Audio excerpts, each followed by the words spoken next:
Okay, I'm going to go ahead and get started here. We are recording this live, so if you are joining us through the replay, welcome. If you're here live with me, that's awesome. And you will get a recording of this sent through your email. As soon as it's done, it'll kind of upload, and then I can send it out so you have more chances to watch this. So we're going to go ahead and get started right on here. I'm sorry that you have to look like at my actual keynote here. For some reason, when I actually pull it up to full screen, it doesn't let me access the chat box, and I want to be able to communicate with you guys and see what you're saying as we go along. So you're going to have to just kind of bear with me on that one. And now will it let me actually go through here? One moment. Why am I not able to move to the next slide? Okay, well, bear with me a moment. There we go. All right, so moving on. So today we're going to talk about the 10 steps to nature hack your child's indoor learning space. And we are going to go through what I've put together. I've actually put this together as an e-course, and I'll show you how you can get access to that later on. But I wanted to kind of break it down as easily as possible to be able to share with you in a webinar. And I'm going to try to work through it as fast as I can. I imagine we'll be here probably about an hour, maybe a little bit more than that, but I have a lot to share. I tried to condense it as much as possible for you in this webinar today, and I hope you can really get a lot of good information out of it. So we're going to start by just some housekeeping things here. To get the most out of our time together today, I definitely recommend shutting down any distractions that you have so that you can really focus, because I'm going to try to, like I said, to go through this as quickly as possible. I know it's Saturday, and depending on where you're joining me from, we've got lots, everybody has family things going on the weekend. So I don't want to take a lot of your time. So, shut down, mute the phone if you can, turn off the Facebook and anything else. If you can, get the kids set up with something quietly, that would be a good time to do that now so we can really pay attention together. Like I mentioned before we started recording, if you have a paper and a pen to take some notes, I highly recommend doing that. When you write something down, you're much more likely to come back to it and take care of it right away than if you were to just kind of store it in your brain and try to remember it later, because we're very busy people. We've got children, we've got lives and jobs, and we put things in our minds and think it's a great idea, and then it just kind of gets bumped away with all of the other the things that happen every day. So have something that you can jot some ideas down. Please engage with us in the chat box. You guys can feel free to chat with each other. If you have any pressing questions, go ahead and put them in there, and I'll come back to them at the end of the webinar. We'll do a big Q&A about everything that we talked about. But if you have any questions that come up as we're working through, type those in the chat box, and I'll get to them at the end. And then definitely stick around to the end. Like I said, I'll do a Q&A at the end to answer any questions you have. I have a freebie to give you that goes along with the webinar. And then I have something else I want to share with you at the end. So please stick around if you can. So we're going to get right on to it here. So I want to hear from you now, so you can engage in the chat box with me here. What do you feel when you look at your child's learning space right now? So maybe you don't even have a space set up yet, and that's why you're here today. Maybe you have started putting something together, but you're not really sure how it's feeling yet. So when you look at what space you have for your child right now, what kind of feelings do you get? And then what do you think your child feels?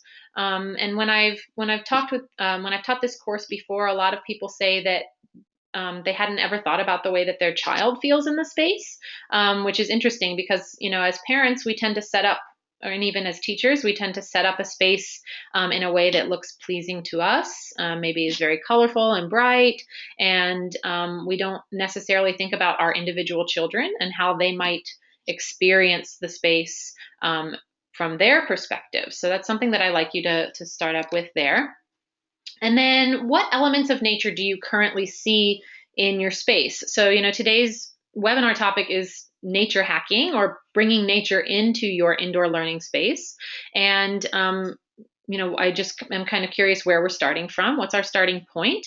So some of those examples that you might see are, a lot of people tell me that they see light. So if there's a window in your space, you have natural light. So even if you don't think you have anything that's nature-based in there, if you've got a window, you already have natural light coming in. Maybe you have a couple of plants. Maybe you have some wooden blocks. Wood can be considered a natural item in a way. Maybe you have tried to rid many of the plastic toys.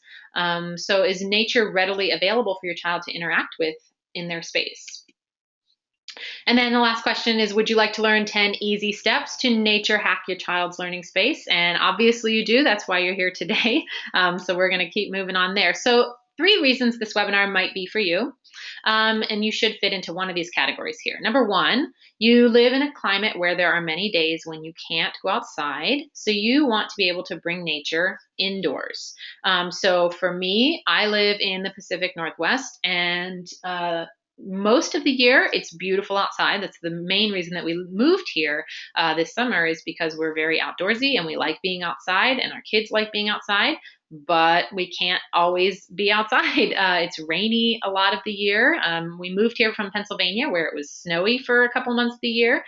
So we can't always be outdoors with our kids. So being able to bring that nature indoors is really important to me, and it's probably really important to you if this is the kind of climate that you live in. Number 2, your child doesn't really engage much in the space you have right now, and you want to create a more inviting learning space for them. So maybe, like I mentioned earlier, you already have a really nice space set up, but you find yourself always having to remind your child that it's there. Maybe you find yourself saying, you have a room full of toys, go play with them.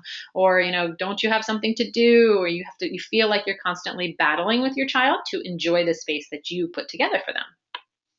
And then the third reason is maybe you're happy with your space, your child's happy with their space, it's engaging already, you're having a good time, but you really want to incorporate more natural elements as well. So hopefully you fit into one of those categories there, and we're going to help you move towards feeling more confident about the natural learning space that you have. So I see quite a few new names. I know on the registry list there were a lot of new names, which is amazing. So I'm going to do a little quick about me for those of you who don't know who I am. So this is me in the photos here and my family. My name is Leah McDermott, and I am a mom, first of all. These are my boys, Charlie, he's 4.5, and Desmond is 18 months. And I am a former teacher, now turned homeschooling mom, and my passion is helping parents and educators provide meaningful and enriching learning experiences for their children through the use of nature, both outdoors and indoors. So that's my passion. That's why I'm here sharing this with you today. So a little bit about my journey to where I got to how I got here. Before I was a mother, before I ran a business helping others do this, I was actually a homeschooled child myself. My father was in the military. We moved around a lot, so I would have been in a lot of different schools. So my parents made the choice to homeschool me. It was the best decision they could have made for me, for sure. It definitely set me on an amazing life journey. When it came time to kind of choose my career path, I knew that I was very passionate about knowledge and education and sharing that knowledge with others. So I went into the field of education.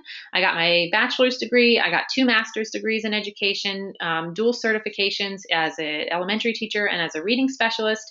And I got a job in an inner city school, ready to go in and change the world. And I spent 3 years in 5th grade and a year in kindergarten. And I was really disheartened very quickly at the way that the public school system is in America and how it's changing so rapidly. We don't, unfortunately, we don't promote individual learning experiences anymore. Nature is almost completely removed from the classroom and the curriculum, and even so much as removing things like science and social studies in favor of test prep and data, and we're forcing children to learn things like reading way too early. And just that element of play that is so important to children has been taken away. So it became, as much as I tried to provide those experiences for my children in my classrooms, it just became more and more of a struggle. And with my class sizes kept growing, and there was only one of me, and the push from the administration to kind of automate as much learning as possible, it just made it a real challenge. So after I had my oldest son in 2011, I made the choice not to go back to the classroom. So I stayed home with him, and as he began to get older, I sort of just naturally started doing, activities and experiences, learning experiences with him around the farm that we lived on. And I had started a natural living blog, mostly because I was bored and longing to kind of share that knowledge that I had with others, like I did when I was teaching. So through my blog, I started sharing the learning experiences that I was doing with my son. And these were the most popular things that I shared by far. I had people asking me for more of those constantly. And after I had my second son in 2014, last spring, at that point, my oldest was almost 3. So we were really getting into like a daily routine of doing these activities and learning experiences. So I kept sharing more of those on my blog, and people started begging me to put together something that they could use as well. So I developed a nature-based curriculum, and many of you on the webinar today, you actually, some of you, I see your names, you use that program with me. Some of you, I'm sure, have heard of it. If not, we can talk about that a little bit later. But through this program I developed, I started meeting a whole bunch of new people and chatting with lots of families. And I really wanted to sort of create this community where people could come together and sort of all share this passion of getting our children out into nature and engaging with the outdoors and bringing it inside and learning through nature in a very real way. So I decided to create a Facebook community. And I'm going to put the link to it here in the chat box so you can hop on over and join us there. It's the Nature Inspired Homeschooling Group. If you search for that, it will come up. It's a free community. We have almost 1,800 members over there, and it's growing rapidly every day. It's a great place. We share photos and inspiration and ask questions, and we're there to support one another.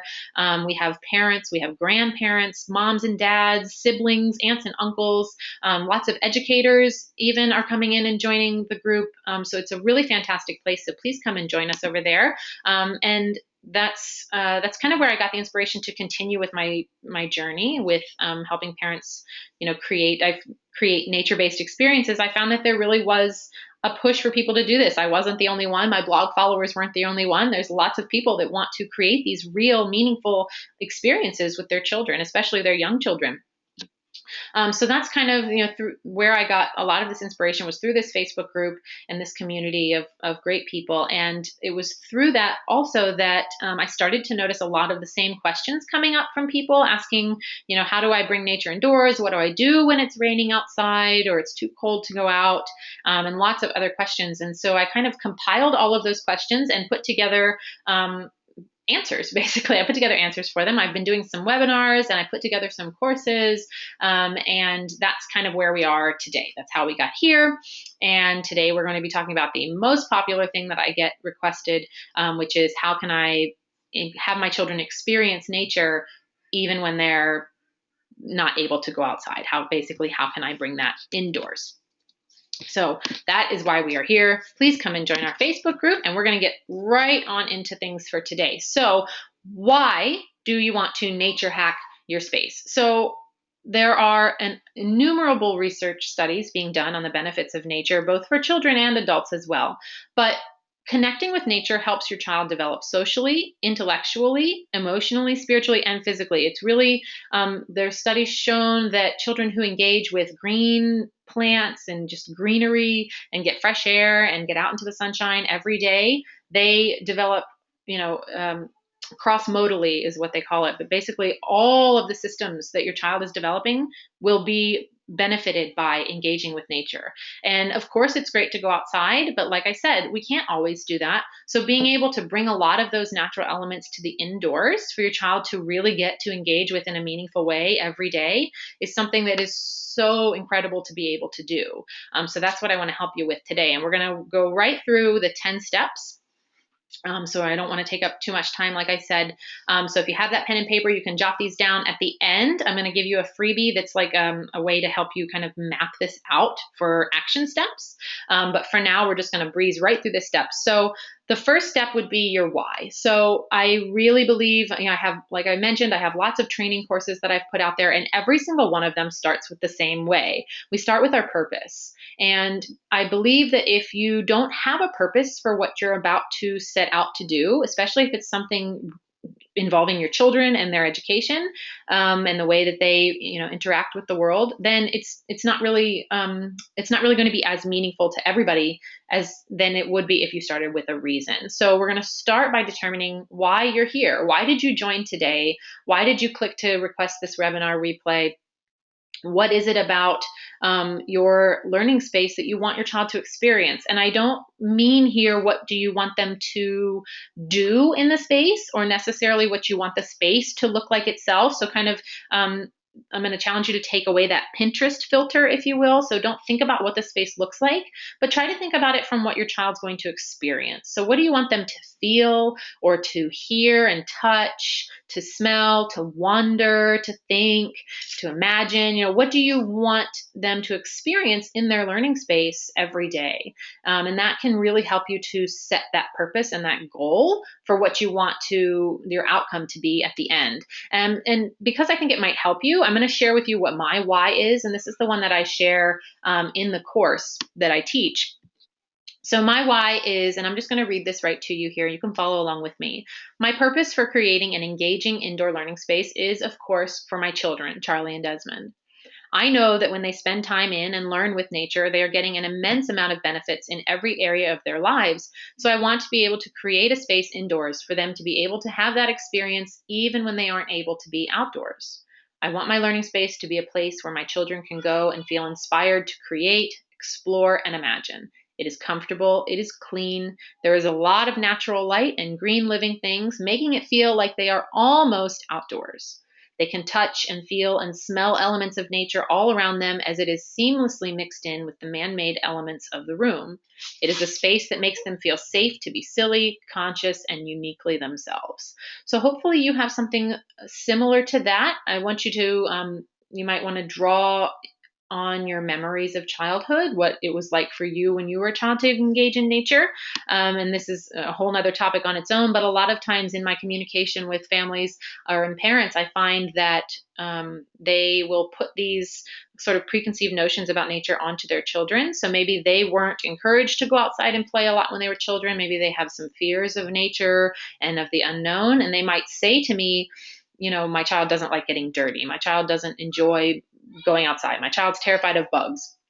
And when we start to work through that and break that down, a lot of times that's something that comes directly from the parents. So they have to kind of work through that on their own to determine what they want their child to experience in their own unique way. So I see somebody else said they were in the Pacific Northwest too. Oh, great. That's awesome. So we're going to get right back into it here. I got sidetracked there. Sorry. So we'll go back to my why. Okay. So that's yours. So the first thing you want to do, step number 1, is to determine your purpose. What kind of space do you want your child to experience?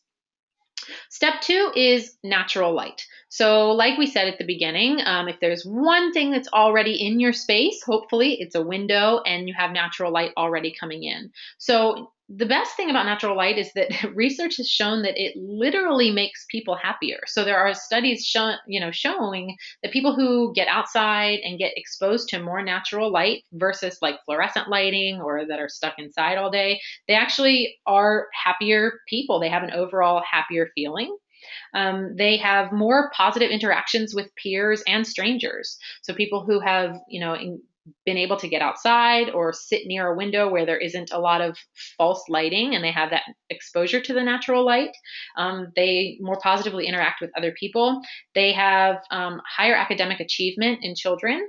There is an increased ability to concentrate on tasks because, and this is something that I talk about more in depth in my course, but overhead fluorescent lighting actually is very harmful to areas of the brain for when children are supposed to be concentrating. So if you think about like in a school or a workplace environment, if all of the lighting is kind of that overhead fluorescent lighting, we're actually doing a disservice to the people in the room because it's harming the areas of their brain and visual intake that support learning and creative development and visual tasks. So by removing, and there's studies done on this, like on workplaces specifically, when they remove that fluorescent overhead lighting and increase the amount of natural light, the workers are more productive. They're happier to be there. They engage with customers and each other more.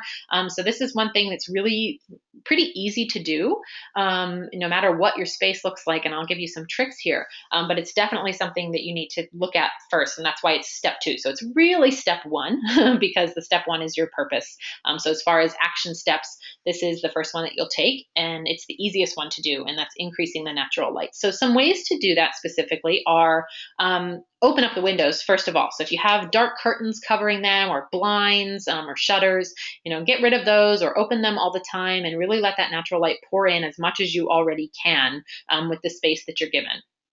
And then some tricks to make a room look brighter than it is. The first thing that you can do that's really easy is to use mirrors. So even if you have a room that's just one small window and the rest of the room is kind of dark, you can increase the natural light in there by using mirrors. So if you hang a mirror directly across from the open window, not open specifically, but like the blinds are off of it.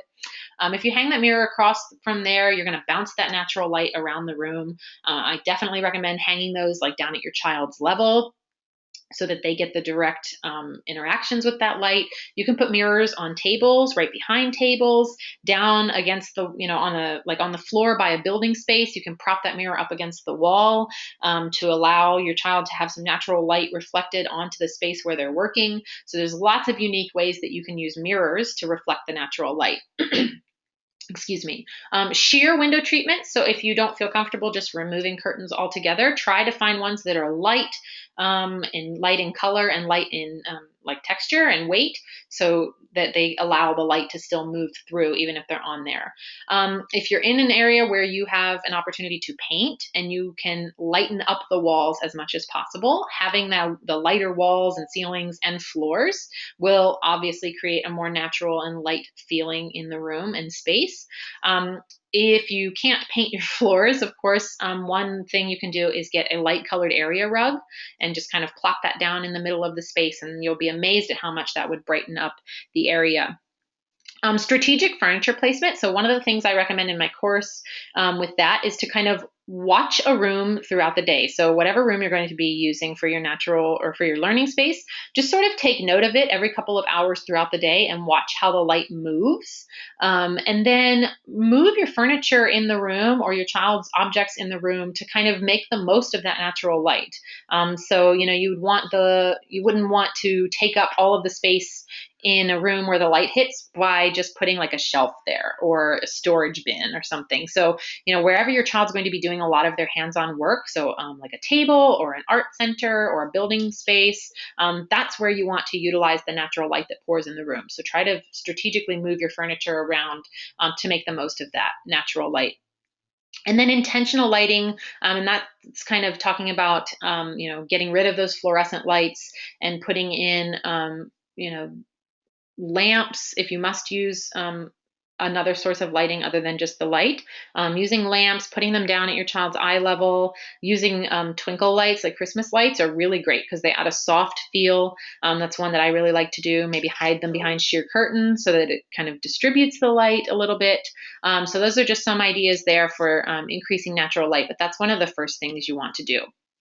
So step 3 is decluttering your space. And the first thing you want to do there is to remove any materials that are not flexible. And what I mean by that, a flexible material is something that can be used in more than one way. So like a jigsaw puzzle is not flexible because there's only one thing it can do. It's only right or it's wrong. It can't be any other thing. It can't be imaginative. It's right or it's wrong. So try removing a lot of those things from the space. And you want your learning space to be filled with accessible and open-ended activities that your child has access to. And if you found yourself in that second category earlier of you have a space but your child doesn't really engage with it very much, steps 3 and 4 are going to be really key for you. And while these don't have to do specifically with nature, we kind of have to hack some things out before we can really bring the nature in. So I recommend starting with 2 bins. So go into your space with your 2 bins, and you're going to have a donate bin and a rotate bin. So you're going to go through all of the things in your child's space, all of the toys, all of the puzzles, all of the games, all of the activities, and decide if it is something that is open-ended, that's flexible, that your child can engage with in a multitude of ways. And then if it is, you might want to put that out or put that in the rotate bin. And if it's not something, if it's like a plastic little Tykes toy that your child doesn't really play with, that they don't engage with in an imaginative way, put that in the donate bin, get that out of there. There tends to be an issue around Christmas time with grandparents and family buying those kinds of gifts. So now is really a good time to kind of declutter all of that before more of it starts to pour in here in a few months. But you want to limit what you have in the space and to move right from there. The step 4 is going to be setting up a rotation system. So if you think about what a dreamy experience might be for a child in a learning space or in their toy room or playroom, you might think of like a movie set where they walk in and there's just toys everywhere. I tend to think about like Home Alone, or the second Home Alone in New York, where he walks into the toy store at night and there's just mountains of toys. But really, that's the opposite of what you want to create in your own home, because when a child, especially a young child, has too many options, they get overwhelmed and then they shut down. So they don't know where to start. So if you find yourself saying all the time to your child, you have so many toys, go choose something, they really can't. There's too much. So there is such a thing as too many toys, too much. And I'm not saying to get rid of all those things. That's why we want to have a rotate bin. So you really want to cut back on how many activities you have for your child all at once and put them into a rotation system. And what you can do there is remove a lot of those non-flexible things like puzzles and games. Put those into rotation boxes. I like to have 4 different rotation bins. I store them away from the playroom. We have a separate closet where I store them. And I rotate a lot of those kinds of toys. So the jigsaw puzzles go in the rotation bins, and several different activities will all go into the rotation bins. And I'll kind of move a lot of those things in and out of the play space, like every week, every other week, depending on how much time we spend in there versus outdoors. And what that does is it allows your child to have access to only a couple of things at once, so they don't feel overwhelmed and they'll be excited to engage with what they do have. But then you're also rotating it, so something that is there it's always going to feel new. And then you take it away and put something else in, and that toy doesn't come back for another, depending on how many bins you have, another 3 weeks or 4 weeks. So setting this up takes a little bit of work up front. But then it's really simple. You just kind of set yourself a schedule to rotate every Sunday or every other Saturday. And that keeps it fresh for your child and avoids that sense of overwhelm. And a really quick bonus tip I want to share with you. I don't want to go too in depth here. We've already hit our half-hour mark. But quiet boxes are something that I implemented. And what that is a small box every day. I set up at the beginning of the week, a box for each day.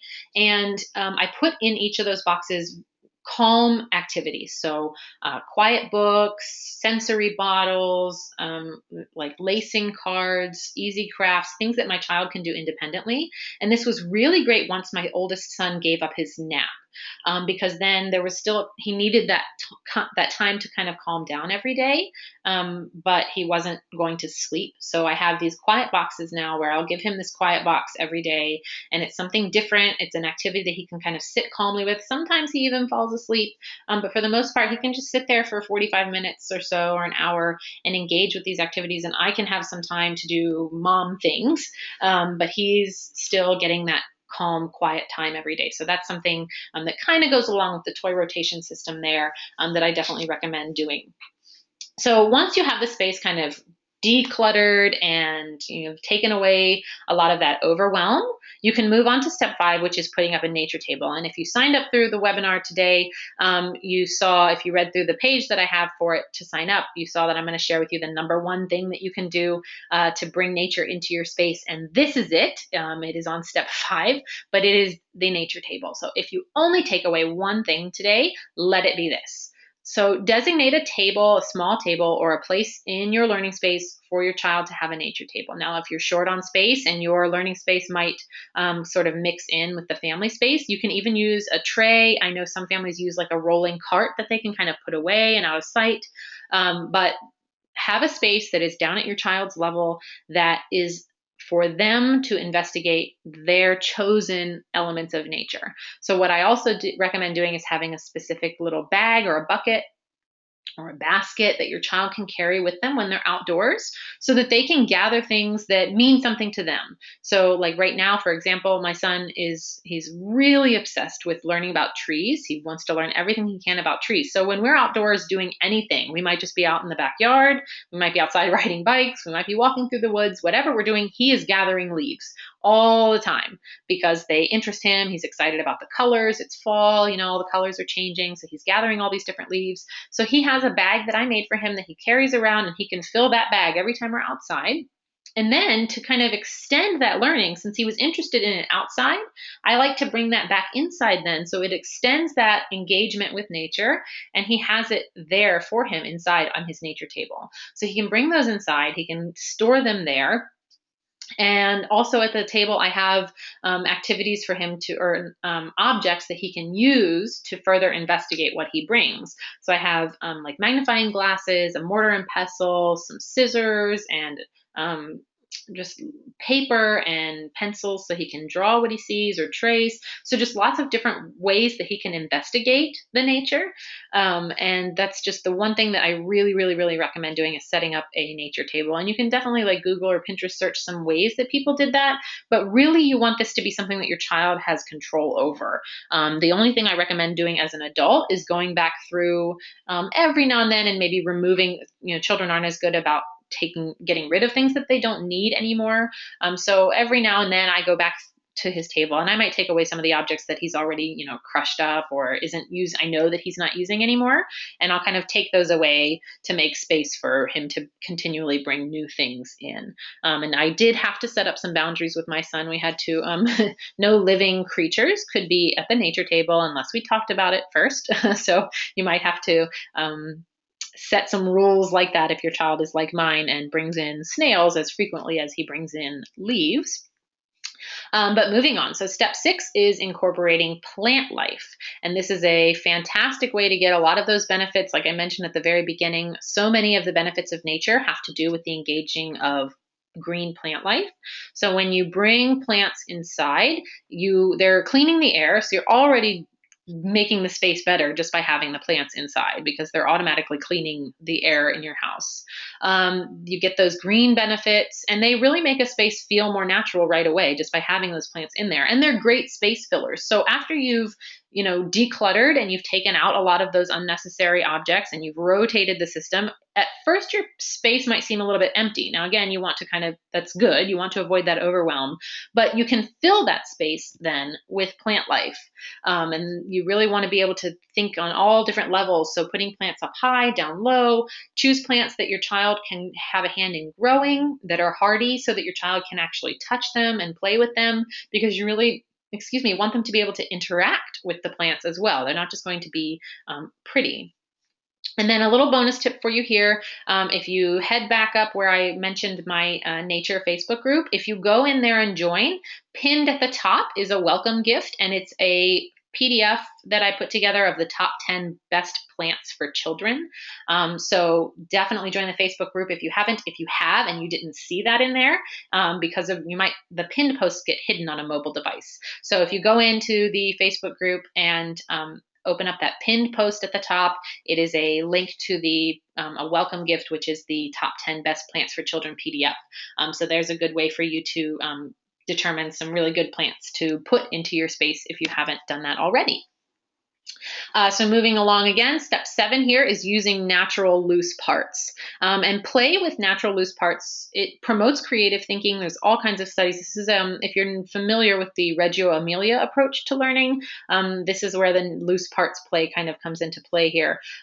So it enhances the natural curiosity about things. It develops problem-solving skills. And one of the things that I mentioned when I teach this course in depth is the careers that our children will be doing when they are older, the majority of those careers have not even been invented yet. So this was one of the struggles that I had with working in the public schools, is that I really didn't feel like we were truly preparing children to be productive members of society, because we weren't preparing them for jobs because we don't know what the jobs are. And to be able to prepare them to create those jobs and be a part of those jobs, we need to have children that are inventive and creative and can solve problems, because so many jobs are being replaced by robots now.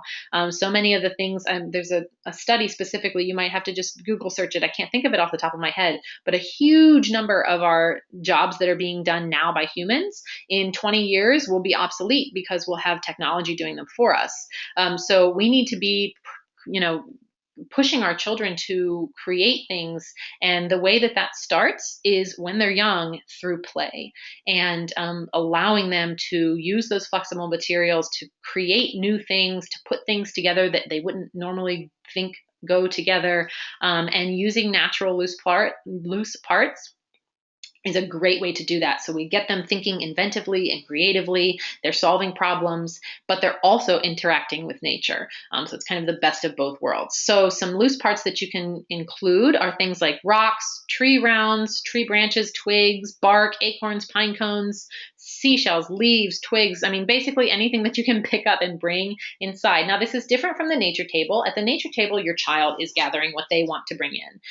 For the loose parts, you're doing the gathering, and or purchasing if you're buying something, from out of state or wherever. If you can't access seashells where you live, you might have to pick some up at a craft store or buy them online. But this is where you want to incorporate these loose parts into your space. So going back again to that decluttering and the toy rotation, you've taken out a lot of those plastic toys or those toys that aren't very flexible with imagination, and you're going to replace some of them with the natural loose parts. And you have to kind of think outside the box here, because as adults, we've kind of already molded our thinking a specific way. So we want to kind of remove those filters of our own and set up a very open-ended space for a child. So one way, for example, that you can do this is in your building station. So where your child has their blocks or maybe their cars where they do a lot of building, set a basket of rocks next to it and just see what happens. It doesn't have to be a big show. You don't have to announce that you're doing it. Just set some baskets or bins of these natural objects around, intermixed with the man-made things, and see how your child interacts with them. And it's usually very fun to see how that works. So that's step 7. So step 8 is using nature as decoration. So one of the challenges that I found with setting up this course and using other people's spaces as examples, when I recommend with everything, obviously putting it down at your child's level, because when it's at their eye level or below, it's something for them to use and engage with. And anything that's hung above their eye level, it's just decoration. So a lot of times when I go into classrooms or other spaces, I see there's beautiful colorful posters and tack boards and pictures and children's art all up on the wall, covering the walls. But really, those aren't used by children. They're not looked at. So all of the educational posters and the alphabet hung up on the ceiling, those are kind of just like standard generic classroom wall art, but they're not being used by children because it's out of their line of vision. And we don't really think about that all the time. But if you take all of that away, the space is pretty empty. So if you use natural elements, you can both fill those gaps, but you also create an organic and welcoming feel to the space. So some things that I recommend doing are thinking big. And by that, I mean hanging branches from the ceiling and then hanging children's art off of that maybe, or big trees. If you can put a big plant in the room that kind of takes up higher wall space, suspending big objects, big natural objects from the ceiling or on the wall. Thinking small in terms of like little plant life maybe, or just a small basket of seashells and kind of placing those things around the room. And then thinking seasonal obviously is another great way to bring nature in and use as decoration. So, right now with it being fall, you've got pumpkins and gourds and corn cobs and kernels and all of those really great seasonal natural objects. But using that space that you have that's out of your child's line of vision, direct line of vision or below, and filling it with nature is a really great way to make that feeling of being outside indoors, if that makes sense. So step 9 kind of goes along with step 7, actually, with the natural loose parts. And this is setting up provocations. And again, this is a Reggio Emilia approach here. And a provocation is an activity that is an open-ended activity that you designed. So the adult put it together and gave it to the child, but it isn't set up in a way that they have to do a specific thing. So it's an open-ended activity. It's child-led. All the adult did was put it together and bring the pieces into play. Sometimes in a very specific manner, sometimes not so much. I'm going to show you some examples here in a minute. And then the child has access to test theories and investigate and create or solve the problems, and they control the learning that's done with the provocation. And bringing natural elements into those provocations is really key to engaging in a natural way. And this type of play-based learning is exactly the type of scenario that we're trying to set up through following all of these steps. So when you have all of these steps kind of checked off, when you provide these provocations, you have the ideal learning space already to provide these. And I want to show you, this is the one place where I really want to show you some examples here. And I purposely didn't put a lot of photos into this webinar because I don't want you to create a space that looks like somebody else's. I want you to be able to do this in a way that is uniquely for your child. But I did want to show you some provocations because if you're not familiar with it, that can be kind of hard to visualize. So if you look here, here's two different examples of provocations. The one on the left is a much more open-ended, and it doesn't really have any specific thing that has to happen with it. So obviously the child is interested in learning about rocks and minerals. So they used some literature. They have, meaningful literature right there for the child to look through. They set up a space with, there's some mirrors, there's magnifying glasses, there's a sorting tray, there's different types of rocks and minerals there, and it's just kind of set up and it's open-ended and it's available for the child to access when they're ready to use it. On the right is a more structured example, but still open-ended. So this is a child who's maybe very interested in plant life or flowers right now. So you can see they put just a vase of flowers, obviously just picked from outside. They put that on top of a mirror. They have some paint. This website's really great, and everydaystory.com. I recommend visiting that if you want some more examples of provocations. But she kind of put the text over the photo to show you exactly what she did there. But then there's so it's obviously here the child will be painting, but it's still open-ended enough for the child to investigate however they want. Maybe they'll use the flowers to paint with, or maybe they'll paint the flowers or press the flowers. But there's lots of ways there that the child can interact with that. So if you think about your specific child and your space. So what interest does your child have right now? What are they really interested in? So for my son, like I mentioned, it's trees. Right now, he's really interested in trees. So what can you incorporate into your space to set up a natural provocation around their interests? And I know, I'll get to this in the question and answer. I have a question that I've had somebody ask me, and I'll wait for that. So if you have some questions that you're thinking about, go ahead again and put them in the chat, but I'll save this one that's in my mind. So we'll come back to it. And then, so step 10, to kind of wrap up our steps here, is make a plan. So what small steps can you take right now? What bigger steps do you need to plan ahead for budget or time? Really, you shouldn't have to budget a lot of money into this process. The idea is to use what nature gives us to incorporate that into our space. So the budget of money should not be an issue so much as a budget of time, really. And then how do your plans match your why? So heading back to that step 1 where we set up a purpose and we investigated what experiences we want our child to feel, how did the plans that you're making match back up with that? So you kind of want to circle back to the beginning there and then go back through each of those steps and set yourself up a plan. So to help you with that, like I mentioned at the beginning, I have a freebie here for you. I put together an action worksheet and checklist. I'm going to put the link to this in the chat box so you can go right through. You're basically just going to enter your email, and that'll come to your email for you to download. It's bit.ly/nature hack checklist.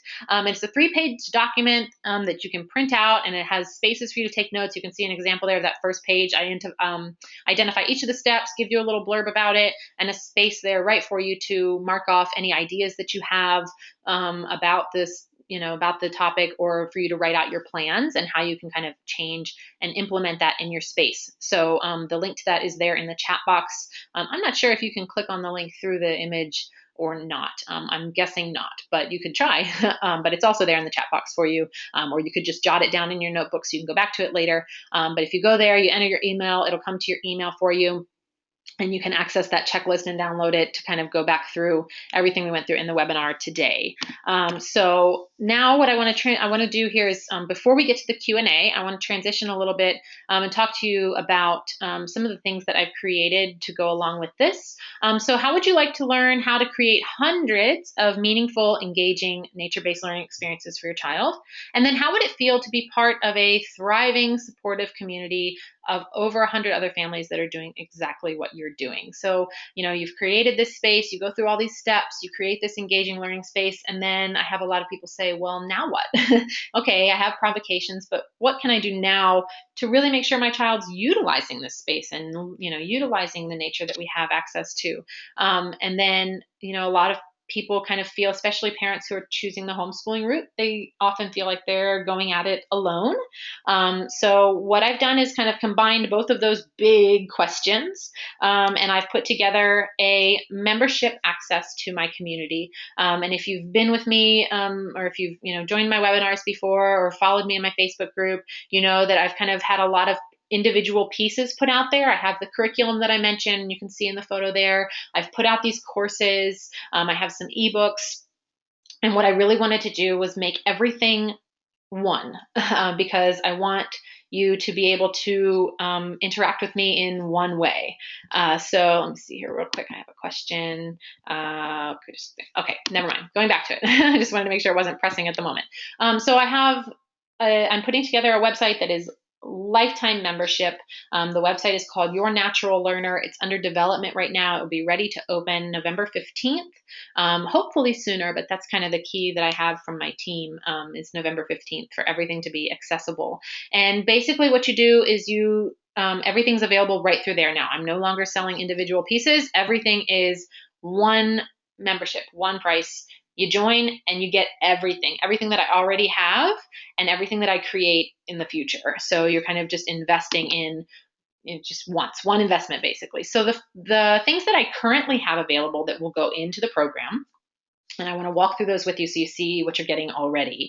So first is my curriculum, and it's called A Child's World. It's a pre-K and K curriculum that's all set in nature. So it's trees, bugs, plant life, flowers, all four seasons, ocean life, rainforest animals, ice, the Arctic animals, trying to think, colors in nature, light, space, basically anything that your child would be interested in nature. I have a theme for that in this program. And it's open-ended enough. It's not built on each other. Each theme doesn't build. So you don't have to follow a specific plan. It's really structured to answer exactly that question. I have this space. Now what? Now this is what you go to. Your child shows an interest in bugs. Boom. You open up the file that says bugs, and you've got 25 activities right there inside each theme, that are ready to go. Mostly all you need is things that you already have in your home. Inside each of the 20 themes, like I said, there's 25 activities. You get nature explorations, which is ways that you can explore the nature around you to match up with the theme study. So even though you might not live in an area, for example, that has seashells, or a beach, when your child starts to show an interest in ocean animals, you go to that theme, and I have examples in the nature explorations for how you can interact with your personal nature space in a way that matches up with that understanding and that knowledge that your child is grasping right now. Art activities, math extensions, so how to use nature to start building those math learning blocks. Sensory play, so getting their hands in there and really, digging in. And this is great for using that nature table that you set up. Science experiments, of course, so that they can really kind of deconstruct the nature and see how it goes back together. I have themed book lists. So inside each of the themes is a list of my 10 favorite books about that specific concept or idea, and you can get those at your library. And then a literature focus lesson. So it's just kind of a way to help you look at some of those stories when you're reading to your child in a way that builds those early literacy blocks without pressing them to understand reading before they're ready. And I also include a kid-friendly recipe in each theme. One of the things I'm really passionate about is healthy eating habits for children. And I believe that and it's research-based, that when a child has a hand in creating their food, their healthy food, and growing their food, they develop healthy eating habits that last for the rest of their lives. So having that recipe that is based on the theme inside each one is really great. So as an example for you, like I said, right now, my son is really into trees. I have a tree theme in my book, or in my curriculum. So I've pulled that theme out. We're working through a lot of those activities to kind of build off of his interest. And the recipe in there is making a healthy cookie that's looks like a tree ring. So they make two different colors of they use like vanilla and then chocolate, and roll it up and cut it, and it looks like the rings of a tree. And those, we just made those the other day, and that kind of extends that learning. He's helping to create healthy food. All the recipes are healthy, very low or no sugar, no food dyes or anything like that. So he's developing those habits and he's learning so much in the process of creating that food with me. Lifetime access to the curriculum, of course, just like you get lifetime access to everything, more than enough for years of activities in here.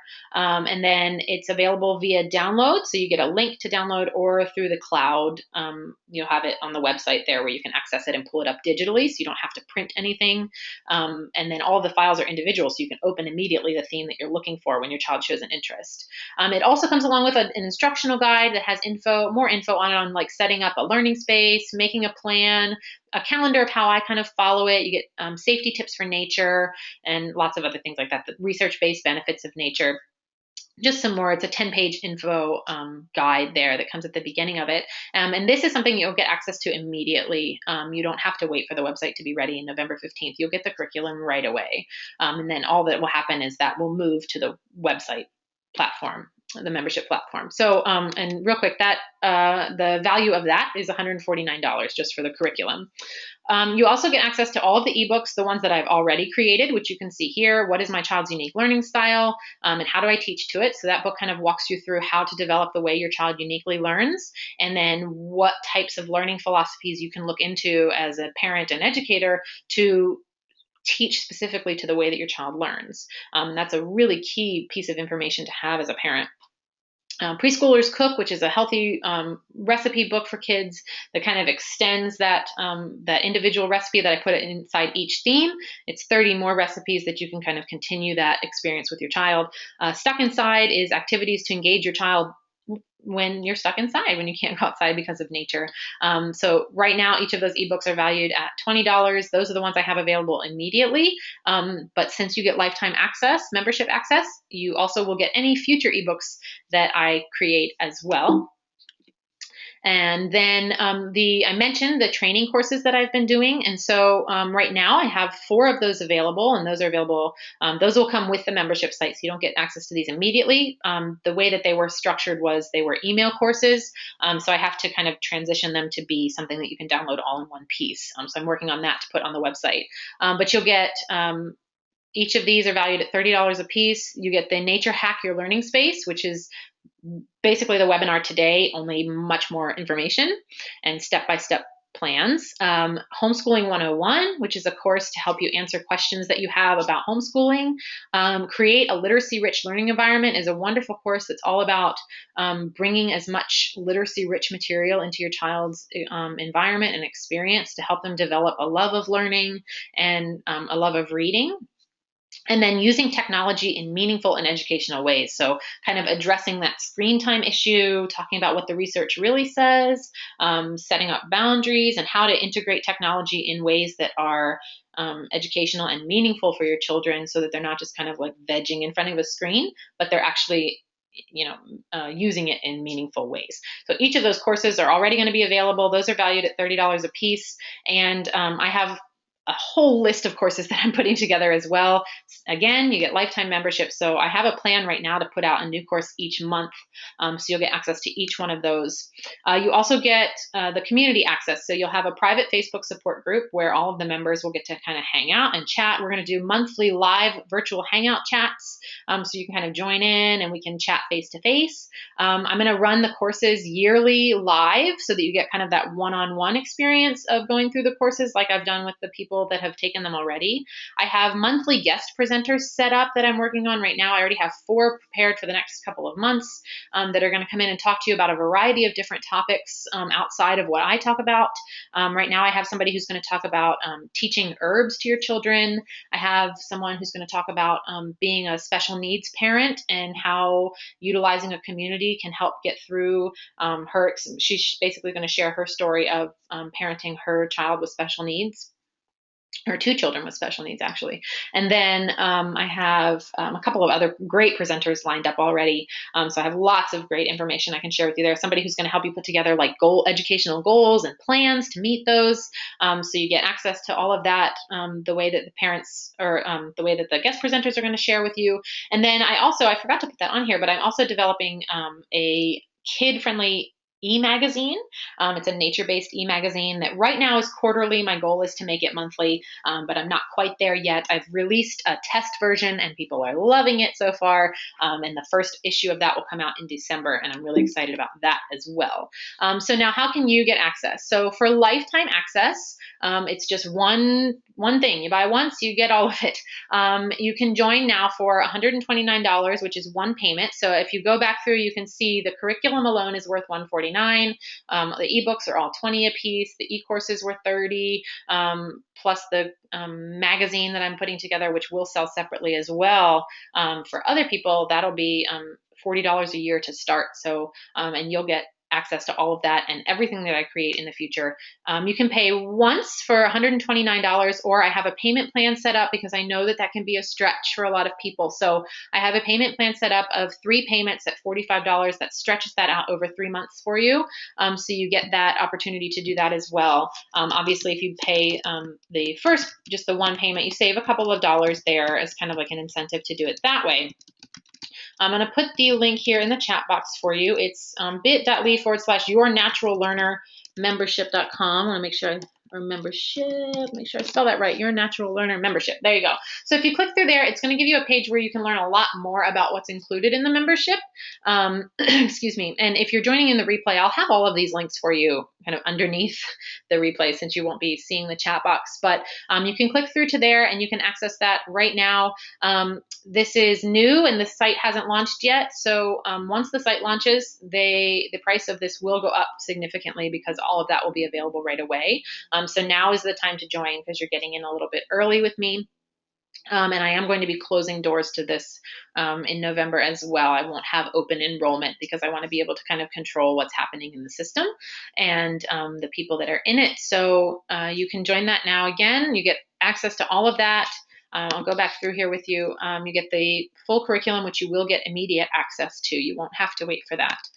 You get the 3 ebooks, the Learning Style ebook, the Preschoolers Cook ebook, Stuck Inside ebook, and any other ebooks I create. You also will get any other curriculums that I create in the future, and I do have plans to develop for higher grades as well. So you'll get that also whenever those happen. And then the e-courses, excuse me, you get the 4 that are already created, plus any that I create. I have plans to do 1 a month. The community access, the private Facebook support group, the monthly live hangouts, the yearly course runs, the monthly guest presenters, which there's more about that on the site or on the page that I linked you to, the e-magazine for the children, and you can get lifetime access to everything for 1 payment of $129, or you get those 3 payments of $45 to kind of help you split that out a little bit. So now I want to spend the rest of our time today. We're exactly at that hour mark, which was what my goal was, to not take up too much of your time. So we're here now at the end. I have a Q&A. So any of those questions that you had, please put them in. Even if you think they're silly, put them in there because somebody on the replay might have the same questions and I won't be able to answer them live like I can now. So we'll take advantage of that. I'm going to hang out for as long as you need me to do the Q&A, and then we can go from there. If you have any questions about the nature hack information that I shared, or the membership itself, if you want to, if you have any questions about that, I'm happy to share those now as well. I did want to go back. I had a question about 2 questions that others have asked me before that I wanted to share with you. So while I wait for your questions to come in, one thing that I did get a question about a lot is with bringing in the natural loose parts. So going back to that, I'll leave this page up here, but going back to the natural loose parts, I had people say that they were worried about bringing nature inside because of bugs. And this is something that I learned the hard way. And in one of my emails that I sent you, I shared this. One of the first times that I tried bringing nature inside was in the fall, a couple years ago with my son. And I brought in a basket of acorns, and he had a great time, playing with them and manipulating them and counting with them and coloring on them. And we left them there overnight. And the next morning, the acorn bowl was full of maggots and other very disgusting beetle larvae that I had not noticed, but the eggs had been hatched or laid inside the acorn shells, and they had hatched in the bowl. So that was very disgusting and disheartening. So I figured out how to solve that problem, and I'll share that with you now because that is a problem that nobody should have to go through. And if you already have tried something like that and it deterred you from bringing nature in, I'm sorry, let's try again. Um, there are two ways that you can get rid of critters in your nature items. One of them is to heat them out. And you can sort of spread out any objects that you bring in, so acorns or pine cones or whatever, spread them out on a baking sheet, put them in your oven on its absolute lowest setting. Hopefully you have like a 150 or a 200, so put it at the lowest setting and bake it for about 2 to 3 hours. So you're not going to cook the objects, but you're going to heat it up just enough that it would kill any of the critter life that might be lurking inside your nature items. So that's one way to do it. Another way, that's kind of the fastest way. Another way is to freeze it overnight. So put all of your objects inside a Ziploc baggie, close it off, and then freeze it overnight. And then that extreme, just like the extreme heat will kill it, so will the extreme cold, the extreme drop in temperature will take care of that as well. So you have the opportunity to get rid of those nasty critters, and you won't have to worry about that anymore. And then the other question that I get frequently is with the provocations. And the question is, what if my child, because you want to base them on your child's interest. So what if your child isn't interested in something that's nature-based? And with a lot of young boys specifically, they might be really, really interested in things like trucks and cars. So how do you set up a provocation with nature when the things that your child is interested in don't have anything to do with nature? And that's a pretty common question. And what I encourage you to do there is, this is when you really have to kind of strip off those filters that we have as adults and kind of think outside the box there. And what can you bring to the table to interact with the trucks and the cars that your child is so interested in? So what I might do for a provocation of that nature is I would put out a tray, and you can have some different kinds of cars, but maybe you want to just throw in some random natural objects there. So maybe some rocks and dirt, or you could do this outside. So in a dirt pile, add some rocks, and that could help your child. Maybe they could create a scene and use those rocks for your child or for the car to kind of manipulate.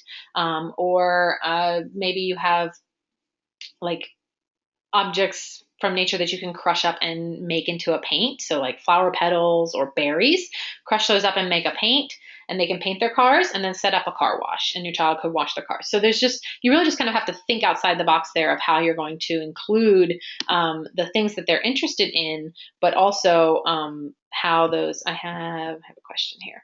I have to log out before I go. Thank you. My son's been very patient for an hour. Okay, Tracy, thank you for joining. I hope you were able to get a lot of good information here, and you will get the replay as well. But yeah, so setting up those provocations, it doesn't matter if your child is interested in something specifically nature-based. You can still incorporate those natural elements and sort of set up something that encourages them to think outside the box there. So those are the two questions that have been the most common through the times that I've taught this as a course. But if there are any other questions, I would love to answer them for you. Again, you'll get this back through a recording in a replay, and that'll come to your email as soon as we're done here. We'll have that gap. Okay, another question. How do you balance age difference in the same play space? Okay, I don't know who asked that question because you logged in through the link I gave you and it says that it's my name, but that's okay. So whoever asked, how do you balance the age difference in the same play space? That's a really good question. So my children are 4 and 1.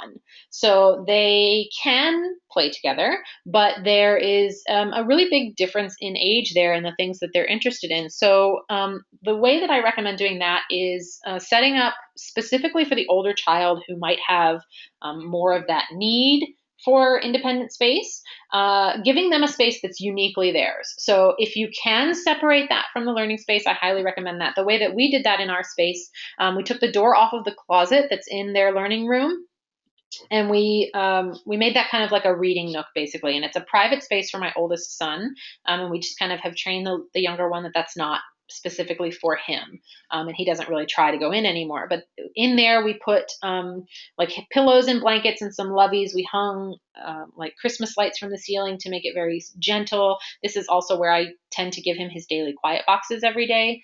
We have a basket of books and calm things for him to kind of, when he's feeling frustrated with the younger sibling and needs a space of his own, that's a place that he can go. So that's one way that I recommend doing that. Now, as far as actually setting up the space, you really want to have areas, you have to keep both children in mind. And then also try to incorporate similar interests. So for example, and I'll just keep trying to use my space as an example because I do have that big age difference with my kids, but the nature table is something that both of the children can interact with because there's not really anything harmful there. There's objects that both children can use, like the mortar and pestle. And I do find that when you have that kind of open and free space, they do tend to engage really well together. But then having those separate spaces as well. So what I've done with my youngest child, because he's more likely to want to sit near the ground and play on the ground, I put a lot of, in one corner of the room, we have things hanging really low. So that he can, and we have like low baskets and there's a little platform there, and he can kind of engage on his level, and there's a mirror there, and all of his kind of more child friendly or young child friendly activities go over there. So he's just kind of naturally drawn to that space. And then with my older one, we have, kind of raised up a little bit more at like the standing level, because once they're 4, they don't really want to sit as much. They kind of want to stand and work. So we have like the art space, which is raised up a little bit. So really you just kind of have to balance both of their needs and learning styles and interests, and kind of give them as much of a separate space, but also combined spaces as you can, so that they don't always have to be in the same area at the same time. So hopefully that gives you some answer there. That was a really good question. And that's one way, a couple ways there that you can do that. So we're going on about 10 minutes here. If there aren't any more questions, I'm going to go ahead and stop this recording and log off. Again, you can, the links in the chat box there, you can join the Facebook group and get that plant PDF. You can get the checklist that goes along with the webinar today, and then the membership to the Lifetime community, which gets you that curriculum, the ebooks, the e-courses, the group membership, the child e-magazine, and the guest presenters. Please go through to bit.ly/Your Natural Learner membership to learn more about that.